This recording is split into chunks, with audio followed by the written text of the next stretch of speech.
J'ai du mal à parler de mon métier. J'ai du mal à dire aux autres ce que je fais et c'est difficile d'expliquer. C'est dangereux, c'est un petit peu surprenant comme métier. C'est un autre monde. C'est pas donné à tout le monde d'arriver à se poser quand même sur un porte-avions. Je vis ma passion à 100% et ça me suffit. J'ai tendance à pas dire que je fais ça. Les réactions sont vraiment mitigées. Soit on est en admiration totale, soit ça fait peur.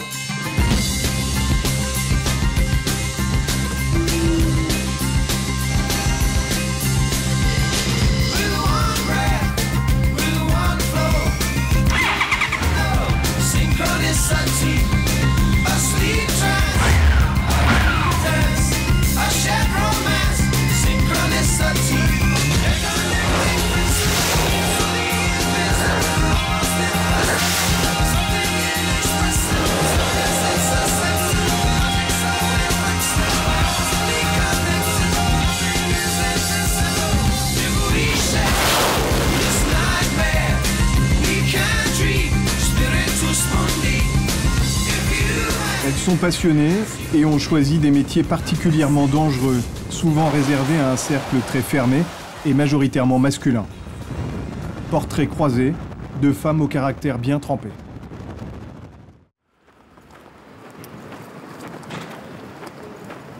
Toujours cette concentration, hein. Toujours avant mon vol. Là, je pense déjà à mon vol. Je suis déjà dans mon cockpit. C'est parti. Émilie, 27 ans, Julie, 24 ans. Deux destins, deux personnalités pour un même but. Devenir les deux premières femmes pilotes de chasse de l'aéronavale. Il leur a fallu de longues années à plancher sur les bancs de l'école avant de pouvoir un jour se poser sur un porte-avions. Des années de sacrifice, d'efforts et d'ambition pour atteindre leur objectif et réaliser leurs rêves.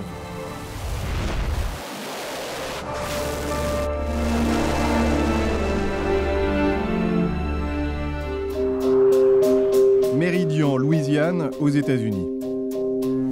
C'est sur cette base américaine de la Navy que les jeunes pilotes français, après 3 années d'école de pilotage, viennent terminer leur formation. Pendant 18 mois encore, ils vont devoir travailler ici pour décrocher leur macaron de pilote de chasse. C'est sur cette même base qu'Émilie a reçu il y a quelques années déjà ses ailes de pilote de l'aéronavale. Elle revient aujourd'hui, à la veille de Noël, pour la première fois aux États-Unis, revoir ses amis et rencontrer Julie qui, elle, termine son instruction.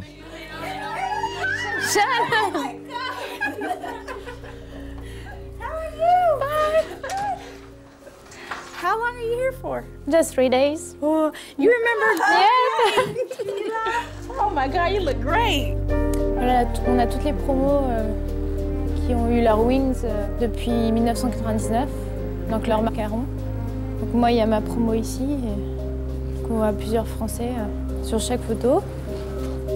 Émilie, Julie et leur instructeur américain vont préparer un vol, car ici, les rencontres se font souvent dans le ciel.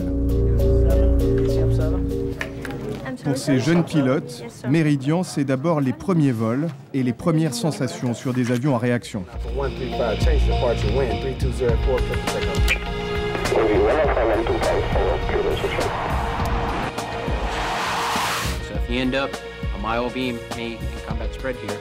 Julie qui est actuellement à la fin de sa formation aux États-Unis et qui va arriver en France en début février.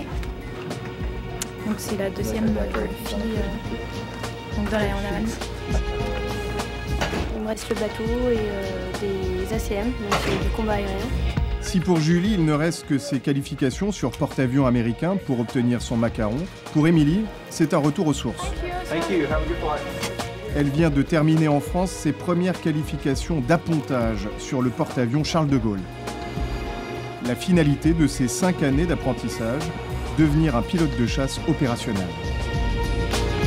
À la fin de mes 18 mois, j'ai eu un macaron américain et un macaron français, donc qui signifie que j'étais pilote de chasse. On sait que c'est pas la fin, mais au moins on a quelque chose. On est fiers de l'avoir. C'est également sur cette base que les pilotes de porte-avions américains sont formés. Cette collaboration entre pilotes français et américains date de la Seconde Guerre mondiale.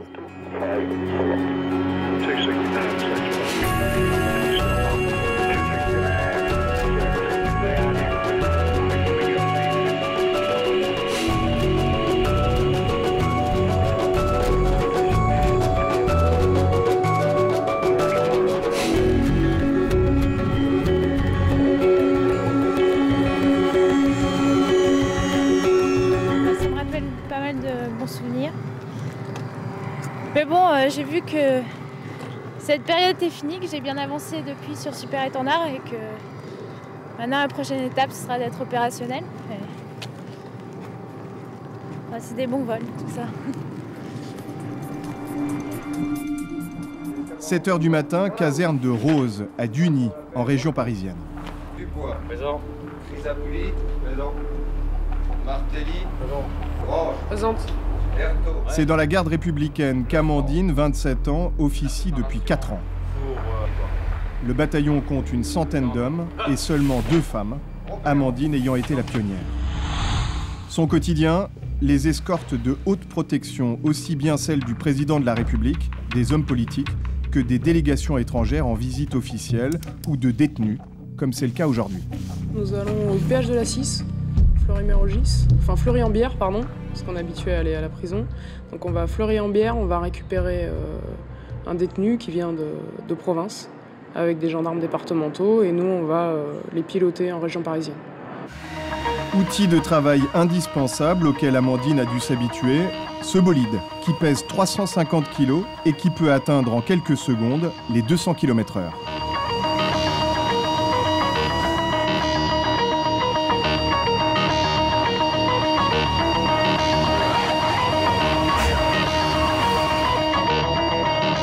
Seuls des motards chevronnés peuvent se risquer à les piloter.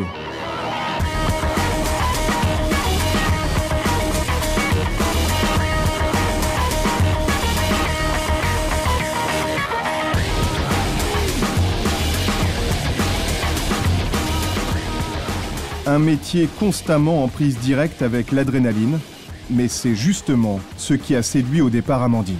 Je suis quelqu'un de réfléchi, je ne fais pas partie des têtes brûlées. Maintenant, on aime aussi travailler dans ce type d'univers, dans ce type d'ambiance. On est toujours au cœur de l'action, toujours à 100 à l'heure, toujours à droite à gauche, dans le froid, sous la pluie, au soleil.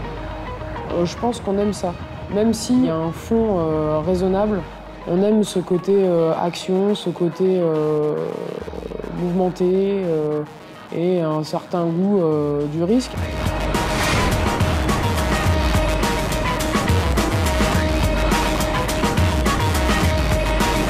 Dans n'importe quelle escorte, on est confronté à plusieurs types de dangers.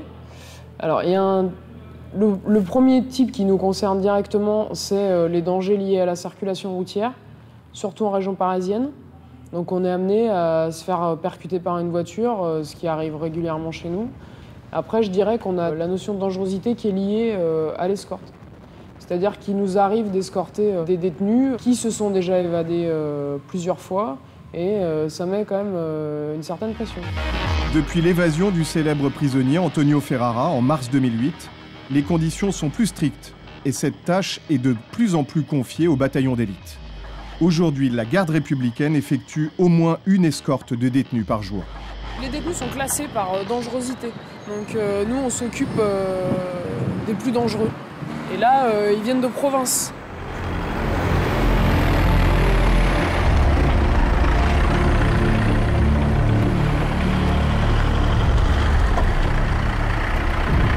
Il y a que le véhicule qui rentre. Voilà. Vous me faites bien signe avant parce que moi je ne connais pas sur place. On dégage. De toute façon, vous avez devant une porte, il n'y a plus qu'à rentrer. Il y aura qu'il y ait que le véhicule, le deuxième véhicule qui se pointe. D'accord. Parce que moi la voiture ouvreuse elle rentre pas. Ouais, d'accord, ok. Ah, d'accord. Ouais. Ça va aussi fait et vous couvrez tout. Donc, le premier et le deuxième en général, il va pas y en avoir besoin. On travaille à deux. Il y a une personne qui régule l'allure du convoi pour que ça reste fluide et qu'il n'y ait pas d'à-coups. Le but étant d'aller d'un point A à un point B sans s'arrêter. La jeune pilote est la première à ouvrir l'escorte. Une grande responsabilité pour Amandine qui doit veiller à ce que, sur leur passage, la circulation devienne la plus fluide possible. Mission quasi impossible, alors que le convoi s'apprête à entrer en plein cœur de Paris.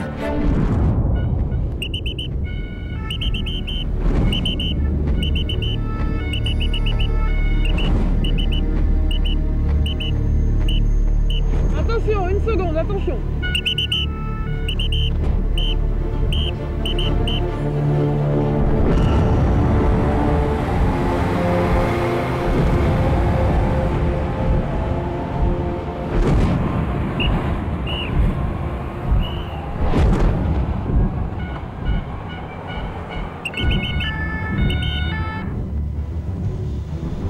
Pendant toute la durée du trajet, elle doit anticiper les risques et cibler les passages les moins embouteillés, mais surtout rester bien en selle pour ne faire plus qu'un avec sa moto.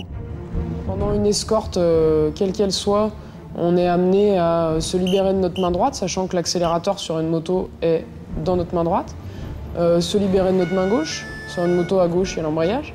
On appuie sur des boutons pour communiquer entre nous, pour déclencher le deux-ton. Donc il faut arriver à se libérer de ses mains et à faire complètement abstraction de la moto. Juste une seconde, attention.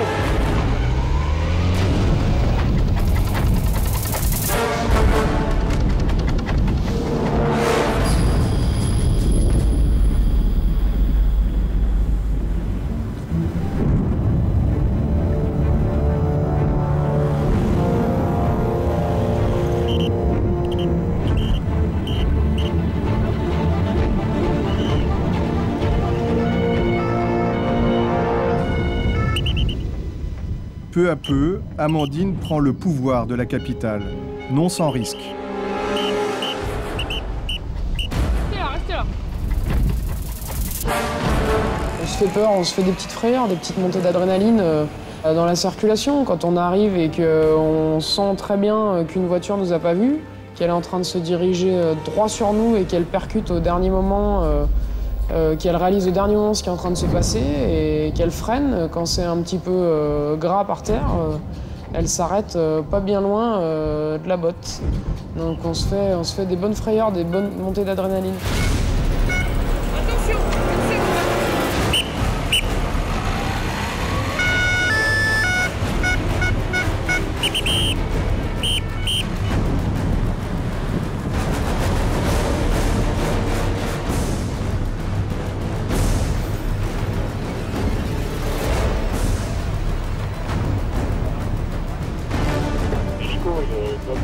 Une heure après, lorsque le convoi arrive devant le palais de justice de Paris, c'est un soulagement.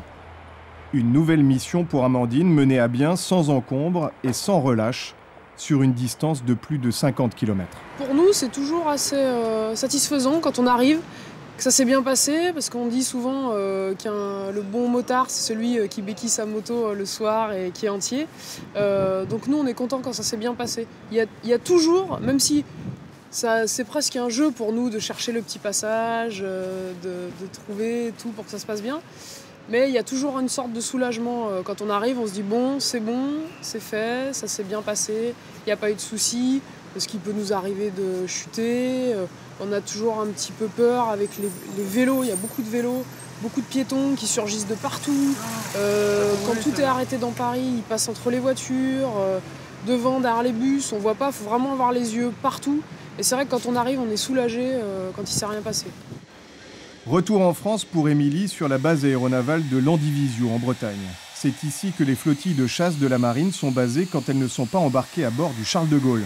C'est également l'endroit où Émilie s'est illustrée comme première femme pilote de Super Étendard. Bon, on ne savait pas trop comment s'y prendre vu que c'est la première fois qu'on voyait une pilote femme. En fait. On est un peu étonnés. En fait, on s'est dit au début, certes c'est un pilote de chasse qu'on va former, mais c'est quand même une femme pilote de chasse. Donc si on veut que ça marche, il faut essayer d'exploiter au mieux ses qualités de femme. Il faut faire attention nous aussi à notre façon de parler, ne serait-ce qu'entre mecs, je dirais. Nous, on n'a pas l'habitude de mâcher nos mots, on va à l'essentiel. Hein. On est là pour former des guerriers, il faut en être parfaitement conscient. On s'est interdit d'agir en ne tenant pas compte de ça, justement pour qu'elles ne se sentent pas marginalisées. Comment ça s'est passé? La reprise de nuit est difficile. C'est son premier ravitaillement de nuit et pour une première, chapeau. En fait, moi, j'ai appréhendé beaucoup le retour des États-Unis. Parce que comme j'allais être la première dans un milieu où c'est connu pour être un peu macho. Mais finalement, j'étais très surprise, agréablement surprise, parce que j'étais bien accueillie. Ouais, donc là, tu finis un peu à l'arrière. Je pense qu'en fait, t'as pêché par excès, t'as vraiment voulu travailler au radar comme c'était prévu. Et en fait, à un moment, oublie pas que c'est un missile, en gros, que tu tires en VID. Donc ouvre les yeux et puis tu me verras. Un vol à 2 de nuit, ça faisait longtemps que j'avais pas fait. C'est vrai que c'est chaud au début. Il a eu le symptôme qu'on a tous eu au début. Hein. On se dit, la vache, il fait noir. Donc un petit peu biscornu au niveau trajectoire au départ. Pas trop net la première fois, mais elle est arrivée quand même. C'était un petit peu besogneux. Après, la deuxième tentative a été nickel. Et comme je lui ai débriefé, comme j'ai trouvé que ça allait trop bien, je lui ai demandé d'en faire une troisième après. J'ai du mal à expliquer ce que je fais, moi, à tous mes proches, à mes amis, que ce soit à mes amis ou à mes parents, à ma famille. C'est un métier qui est considéré comme assez inaccessible. D'ailleurs, même par moi, au départ, je ne pensais pas pouvoir arriver à faire ce métier. Et c'est avec de la volonté et la passion que j'y suis arrivée. 4 inter, le rang de BA, standard, comme l'assaut que tu fais régulièrement. Deuxième coup de tête, on sera vers 182. Les volets rentrent. Et là, tu vérifies que tu es lisse.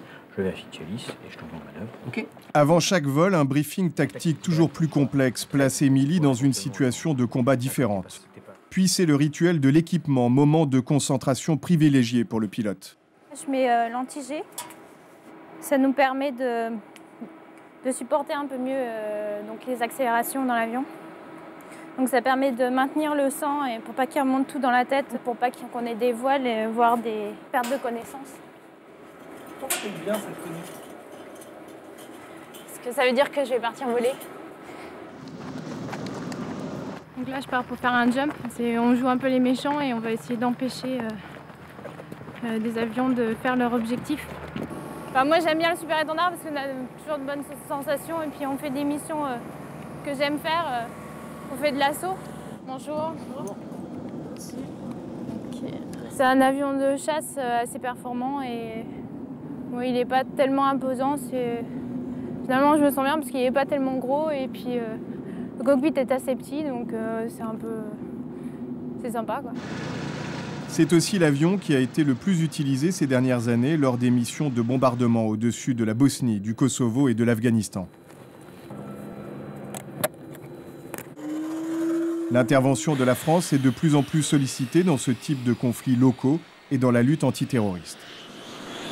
Même si on s'entraîne tous les jours donc à des vols tactiques, personne ne peut savoir comment il réagira le jour où on sera appelé à faire une vraie opération. Mais justement, on s'entraîne pour avoir des réflexes et pour que le stress n'enlève pas tout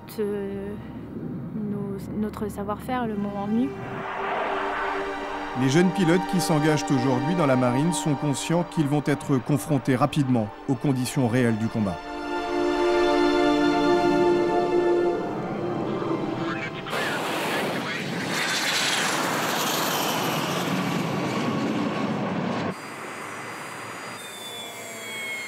Au même moment, en Louisiane, Julie termine sa formation. Il lui reste encore 2 mois avant de décrocher ses ailes de pilote tant convoitées. C'était comment le vol? C'était bien. Ouais. Qu'est-ce que vous avez fait? On a fait un peu de combat aérien. Ouais. Et c'était un vol défensif, donc moi j'étais la cible, quoi. Émilie a ouvert la voie. Là, je pense qu'il y en a qui vont suivre quand même. Parce qu'il y a pas mal de filles qui volent quand même dans les aéroclubs, qui aiment faire ça et qui veulent en faire leur métier, donc ça suit. C'est une passion au départ, maintenant ça devient un travail, mais bon, ça reste toujours un plaisir. C'est toujours un nouveau vol, c'est toujours une nouvelle découverte. Et en plus, je fais ça aussi pour la France, donc c'est toujours avec plein de joie que j'y vais. Ouais. Julie, Émilie et Amandine ont ce point commun, l'envie et le besoin de vitesse.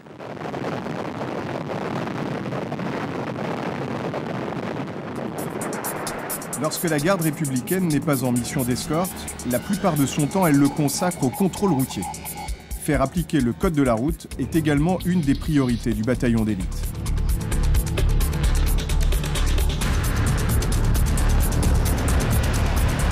C'est pas chaud, hein, on est pile à l'ombre.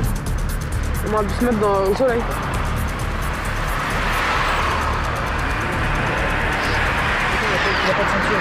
Allez, vas-y. Là aussi, la tâche peut comporter des risques. Tout dépend du comportement du conducteur en faute. Ici, l'automobiliste farouche ne porte pas de ceinture.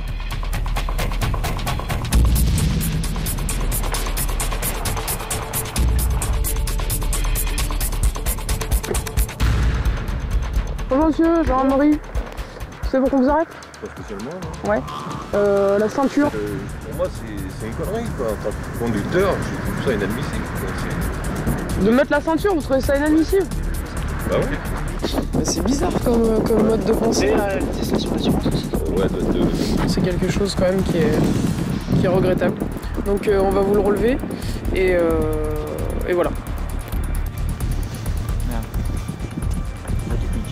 Il ne faut pas se reposer sur ses habitudes, il faut toujours rester en sécurité parce qu'on ne sait jamais à qui on a affaire dans le véhicule.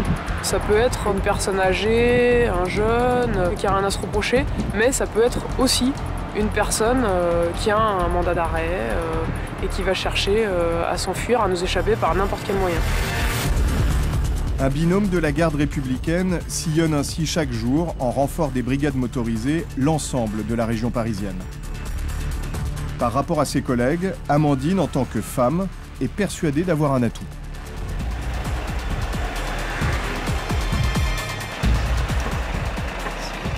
Moi j'ai l'impression que ça change quelque chose. Je sens une différence quand même par rapport à quand c'est un de mes camarades qui contrôle. C'est toujours un petit peu plus détendu. Il y a une approche plus sereine, c'est plus calme. C'est-à-dire que moi, une personne qui pourrait être virulente va quand même avoir plus de mal à hausser le ton avec une jeune femme. Donc ils me prennent moins de haut en général. Maintenant, je pense que sur un cas grave, ça n'enlève rien. Mais en contrôle police route, je dirais traditionnel, face à des gens normaux, ça a tendance à assouplir. Je suis une grande curiosité. On retrouve Émilie en Bretagne, qui suit comme chaque année son stage de survie. Vous allez percuter votre verrière, d'accord? Ensuite, vous allez relever la visière, enlever le groin pour pouvoir respirer avant de toucher l'eau. C'est parti. Dans ce centre d'entraînement de l'aéronaval, le stage place les pilotes de la marine dans des conditions de crash ou d'éjection, au plus proche de la réalité. Ça nous apprend à évacuer rapidement de l'avion en cas d'amérissage. En général, on essaye de s'éjecter avant de toucher l'eau. Chaque année, qu'ils soient pilotes chevronnés ou débutants, tous passent ou repassent ce stage d'aptitude et de réflexe pour leur sécurité. C'est la garantie d'avoir les bons gestes le jour où ils devront faire face à un crash. Ceux qui ne vont pas au bout n'ont plus le droit de voler.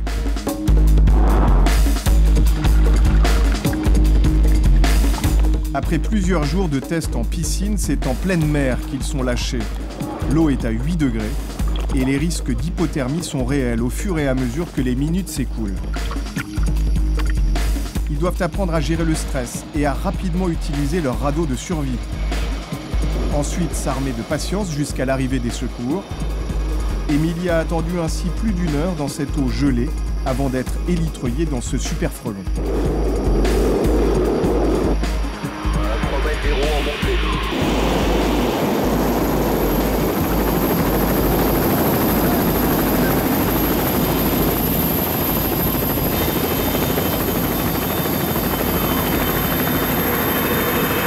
Allez dans le cerveau.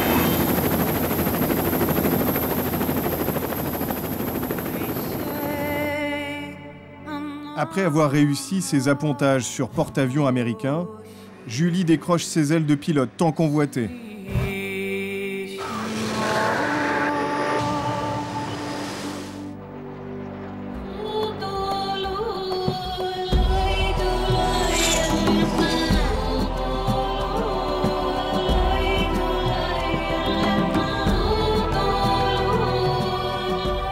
Nous la retrouvons 2 mois plus tard sur la base de Landivisio. À son tour, elle commence elle aussi à se familiariser avec le super étendard qui va devenir son avion de prédilection pour les années à venir. Mon meilleur souvenir, c'est mon macaronnage. J'ai travaillé pendant quasiment 5 ans pour y arriver et je peux dire aujourd'hui, ouais, c'est le plus beau jour de ma vie. C'est le plus beau jour de ma vie parce que j'ai eu doublement ce que je voulais, mes ailes françaises et mes ailes américaines, avec ma mère qui était là pour me remettre mes ailes américaines. Ouais, c'est le plus beau jour de ma vie. Athlète de haut niveau et ancienne championne de triathlon, Julie continue de s'entraîner tous les jours. Le but, mieux supporter l'intensité de certains vols qui peuvent parfois pousser les pilotes jusqu'à leurs limites physiologiques. Tu penses à quoi quand tu fais du sport? À ma condition physique. Je pense que ce sera plus facile dans l'avion. J'ai eu envie d'être pilote de chasse pour plusieurs raisons en fait. Donc déjà j'avais une sœur qui était passionnée d'aviation. Donc c'était un petit peu dans l'esprit de la famille. On a grandi ensemble, donc c'était les avions. Ensuite, étant très sportive, j'ai eu l'occasion de voyager pas mal parce que j'étais en internat. Donc je prenais l'avion pour rentrer chez mes parents. Et je terminais quasiment tout le temps dans le cockpit. Ça, c'était ma passion. Je me sentais à l'aise dans l'avion. Donc je demandais toujours à l'hôtesse d'aller passer un moment dans le cockpit. Un jour, pendant un triathlon, j'ai rencontré Caroline Laigle, par hasard. En fait, j'ai discuté avec elle et à la fin, mon entraîneur m'a dit tu vois, la fille avec qui tu as discuté, c'est la première femme pilote de chasse de l'armée de l'air. Donc ça a pu être un déclic. Et le côté opérationnel de la marine, je pense que c'est des éléments qui ont renforcé ma motivation. 11 novembre dernier, nous sommes avec Amandine dans son appartement, il est 6 h du matin. En ce jour d'armistice, elle se prépare à une mission de haute importance, l'escorte de Nicolas Sarkozy sur la capitale. Pour l'occasion, elle enfile sa tunique officielle. C'est historique, donc c'est toujours la même manière de boutonner, tout a un sens et tout a une histoire. Donc c'est important de la respecter. On se sent beau. Non, c'est des beaux uniformes qui sont faits sur mesure et qui font partie des derniers beaux uniformes de l'armée française. Cette tunique, elle est portée exclusivement par la garde républicaine. Donc pour nous, ça permet de nous distinguer. Même si cette opération revêt un caractère exceptionnel, Amandine ne perd pas son sens de l'humour. La touche vintage. C'est-à-dire que je vais changer de monture et c'est déjà pas mal, parce que faire un escorte présidentiel avec ça, ça le fait pas, je pense.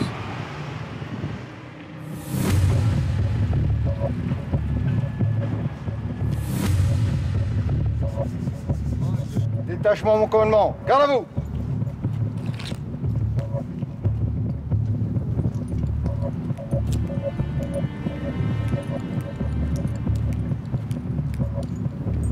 Personnel rassemblé, complet, à vos emulsions. Nous avons reçu pour mission de l'escorter sur la partie parisienne. Donc notre objectif, c'est d'assurer sa sécurité et de lui rendre les honneurs de la grille du Coq jusqu'à la statue de Clémenceau. Alors, petite particularité, attention aux soucis radio, c'est très court, donc soyez réactifs. Au moindre souci, si vous voyez qu'à la sortie de la grille, j'ai pas encore donné l'ordre, c'est qu'il y a eu un problème radio, donc d'initiative, vous y allez. Et ensuite, en cas d'accident, d'incident, avec le président, on file, on dégage. Première chose à faire, et on se rend à l'hôpital le plus proche, que vous savez que je ne peux pas dévoiler pour des raisons de confidentialité. En avant.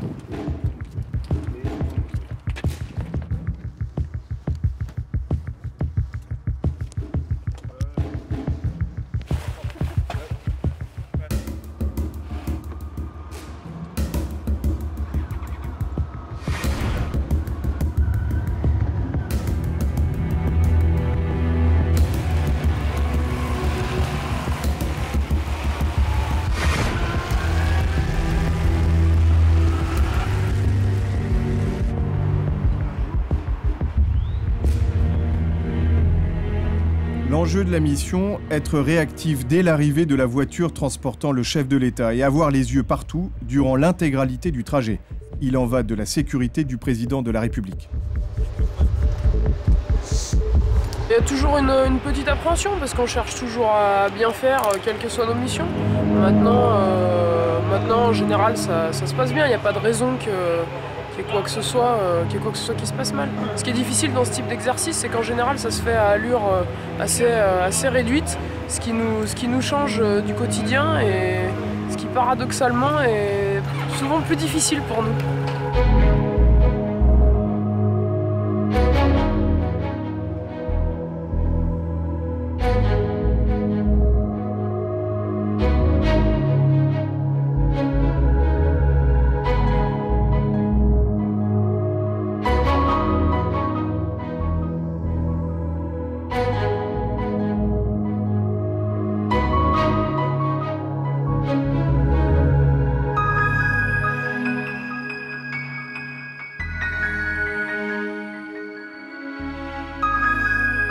Être une femme et piloter une moto au sein du bataillon d'élite de la garde républicaine, cela peut sembler original. Mais pour Amandine, cela ne change rien. Son choix de carrière est tout fait. Moi, j'ai rien à revendiquer. Je revendique pas ma place de femme dans une unité d'hommes. Je revendique pas ma place de motarde, femme.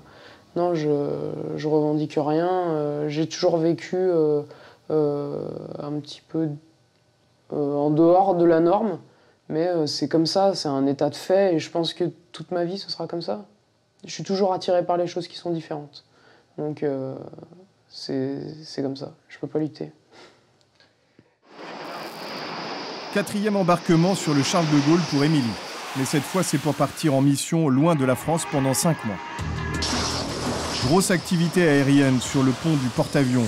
Dernier préparatif en rade de Toulon, avant le départ pour cette longue mission opérationnelle. Ces pilotes de chasse vont partir en Afghanistan pour soutenir les soldats français basés sur le sol afghan. Mais c'est surtout pour appuyer les 250 hommes des forces spéciales qui sont confrontés quotidiennement à une montée en puissance des talibans sans précédent.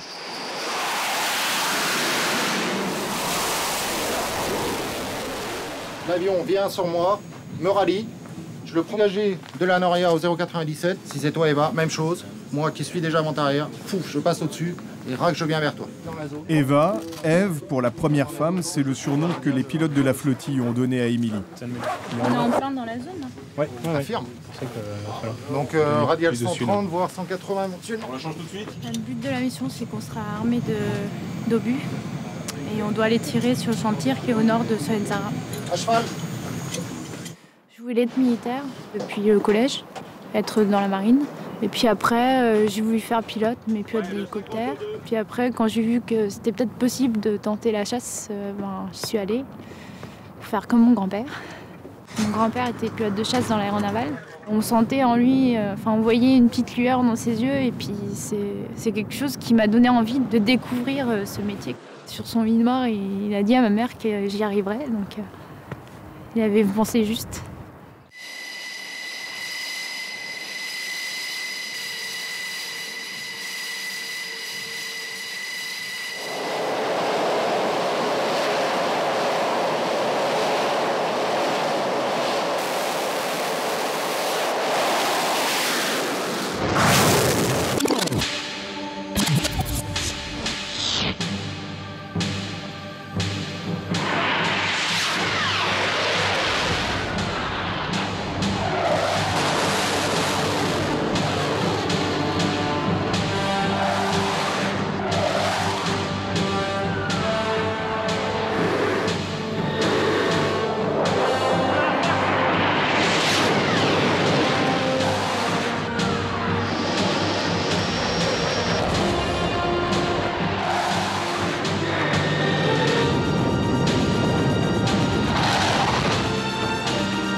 La grande difficulté des pilotes de l'aéronaval par rapport aux autres, ils doivent atterrir ou décoller d'un porte-avions.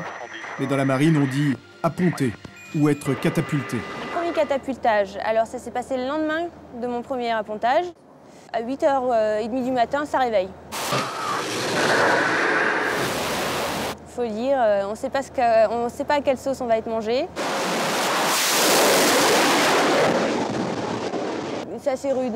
Ça pousse, c'est bruyant et c'est pas du tout comme un décollage sur piste, qui est beaucoup plus fluide. L'avion accélère plutôt lentement. Le catapultage, c'est franc, ça pousse quoi. Le catapultage consiste à tracter un avion de 20 tonnes qui passe en 2 secondes seulement de 0 à plus de 200 km/h. Sous le pont, la catapulte est en fait un long tuyau qui contient de la vapeur d'eau comprimée qui, une fois libérée, propulse l'avion. Le catapultage, j'étais pas à l'aise. On maîtrise pas l'avion, c'est la catapulte qui nous envoie en l'air. Et moi, en fait, je retenais mon souffle pour voir si je volais après. J'attendais que je vole et après, je pouvais respirer normalement. Comme commandant de porte-avions, il était souhaitable que je fasse au moins un vol sur un Hawkeye, qui est notre seul avion embarqué qui ait plusieurs places, pour voir les contraintes physiques que représentent effectivement l'appontage et le catapultage. Bon, et c'est vrai que ça n'est pas un sport de masse. Le catapultage est relativement désagréable parce qu'effectivement, je crois que le pilote ni personne à bord de l'avion ne maîtrise la situation. Il faut avoir une confiance aveugle dans les installations, dans la catapulte et dans les gens qui les mettent en œuvre. Et puis l'appontage, là, ça demande une précision de pilotage qui, je pense, n'est pas partagée par tout le monde. Oui, ça c'est clair. Vue du ciel, la piste ressemble à une boîte d'allumettes. En réalité, pas plus large qu'un terrain de tennis et souvent sur une mer agitée. Et c'est en observant les mains du pilote qu'on appréhende mieux la précision de ses gestes.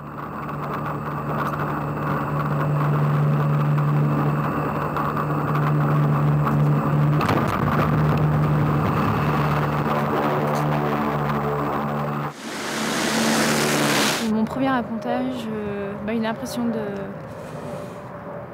assez brutale, on va dire.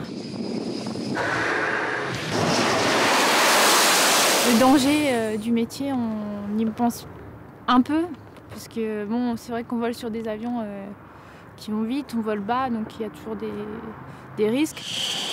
Même si la sécurité est la priorité de tous sur le porte-avions, les dangers restent bien réels, et les pilotes le savent.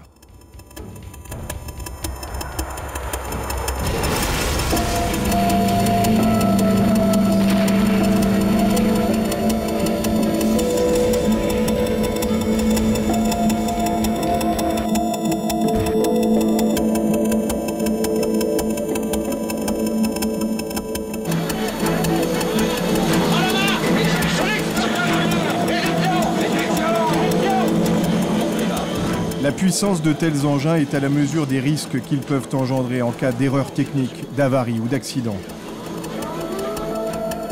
Amandine, elle aussi, se souvient d'un grave accident lors de l'escorte du Tour de France en juillet dernier. L'état de la moto témoigne du choc de l'impact. Ça fait froid dans le dos, hein.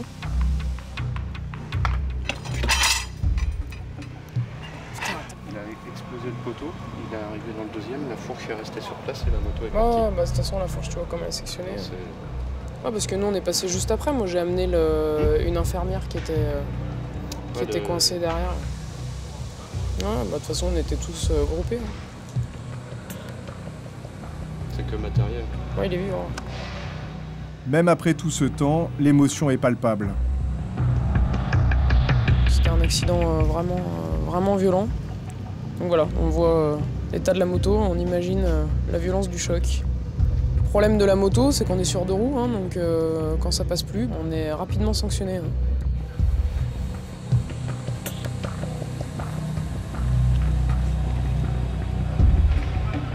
L'escadron moto est fait à peu près 1 million de kilomètres par an. C'est à peu près 40 accidents dans l'année. Donc plus ou moins grave. C'est quand même relativement rare que les gens aient des séquelles, heureusement. C'est plus mécanique. Maintenant, c'est du pari. Hein. C'est beaucoup de déplacements, beaucoup de kilomètres. Donc faut relativiser par rapport au nombre d'accidents qu'on a.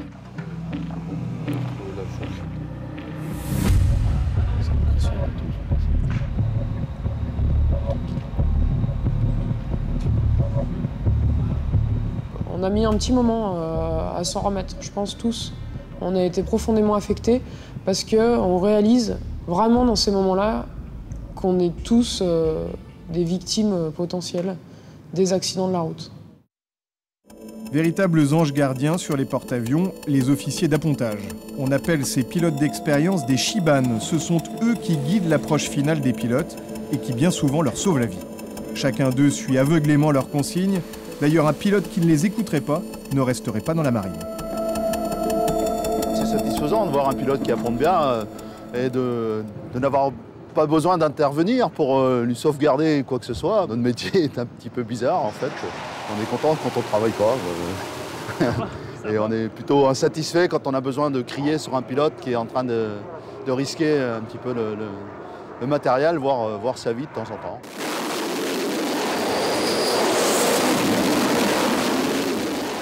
J'ai beaucoup de respect pour eux parce qu'ils ont toute une expérience derrière eux, beaucoup de vols, beaucoup de missions, souvent des missions opérationnelles, donc des missions qu'ils écrivent en rouge sur leur carnet de vol. C'est des gens qu'on écoute, des gens qu'on croit, des gens qui sont accessibles, parce que si on a des questions, on peut aller les voir. Et ouais, auto 13 GG. 28. Remonte là un peu. Soutiens le nez. C'était une pontée correcte, un bon ramassage et Eva a bien apponté, donc c'était bien, j'étais content.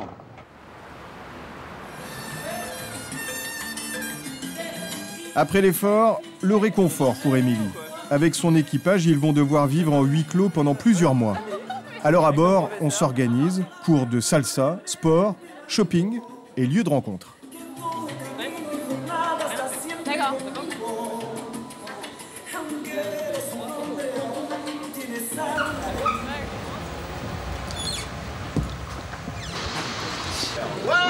Le porte-avions, c'est une petite ville de 2000 personnes en activité 24 heures sur 24.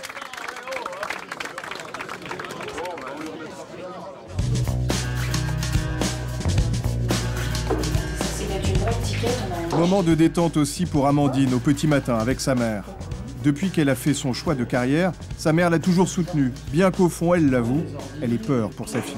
Je veux pas me mettre en souffrance avant. Je prendrai le problème si un jour il est là, parce qu'on sera là pour elle, on l'a été. Elle a besoin de personne en fait, mais c'est vrai que devant un accident de la route, quand votre enfant est diminué physiquement, mais je ne veux pas penser à ça. Je veux pas penser parce que elle est consciente de ça. L'armée lui a apporté ça l'a encore plus posé qu'elle n'était. Mais je ne veux pas avoir peur avant.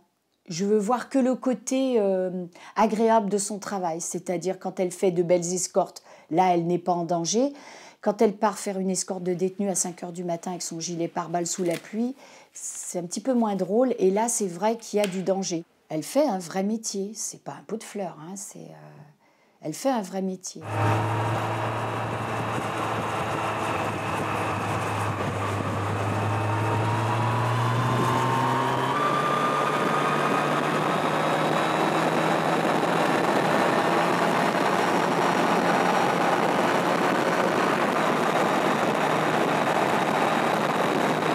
Amandine s'accorde des vacances bien méritées avec sa mère, direction les États-Unis. Quand je viens ici, c'est toujours dans le cadre de mon travail, c'est toujours pour récupérer des autorités, c'est toujours pour les autres.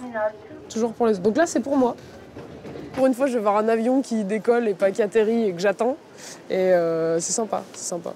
Ça fait plaisir. J'aime bien les aéroports, c'est des lieux pleins de vie. New York, JFK. Attends, c'est là-bas derrière. Peut-être verra-t-on défiler avec fierté cette motarde de la garde républicaine lors de la prochaine cérémonie du 14 juillet. Le lendemain soir, pas de repos pour les guerriers. Départ pour un vol de nuit avec Franck Estrofer, le patron d'Émilie. Il est où mon avion? Le 48. 48, il est ici. Et bon, on va y aller. Et après, je suis à leurs ordres. Donc pour la mise en route, le roulage et le catapultage.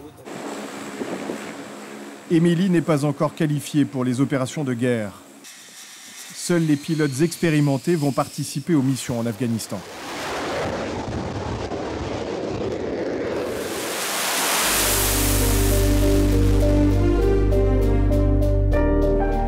Aujourd'hui, Émilie est encore équipier à l'entraînement.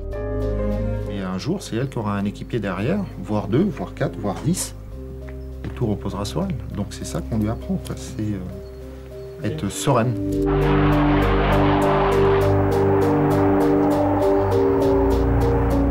La plupart des pilotes qui encadrent Émilie et Julie ont déjà participé à des missions de guerre. C'est des missions dont on ne parle pas dans les détails. En plus, on est très jeunes. Je suis là depuis 3 mois. Donc j'en ai entendu parler, mais vaguement. Si je devais agir et aller jusqu'au bout, oui, j'irai jusqu'au bout, c'est sûr. C'est une décision qu'on prend dès la signature du contrat. Quand on dit qu'on est militaire, on y réfléchit, on pèse les conséquences et on connaît très bien les risques aussi. Et ça, c'est une décision que j'ai prise il y a bien longtemps.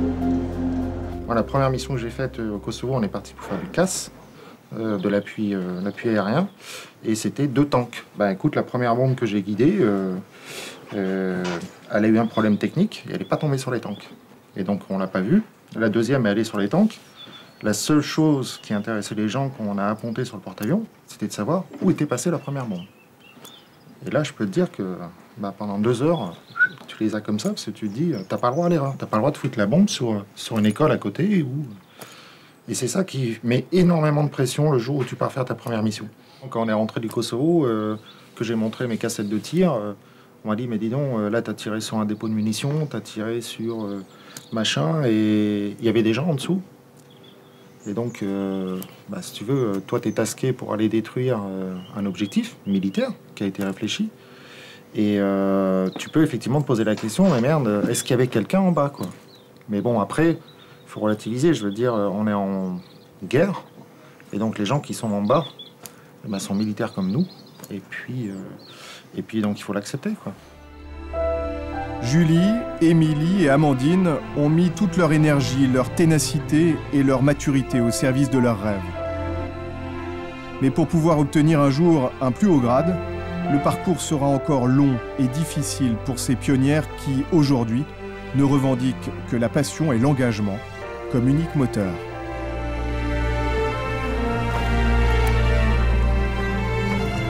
Ma vie de tous les jours, c'est me lever et me dire que je vivrai ma passion.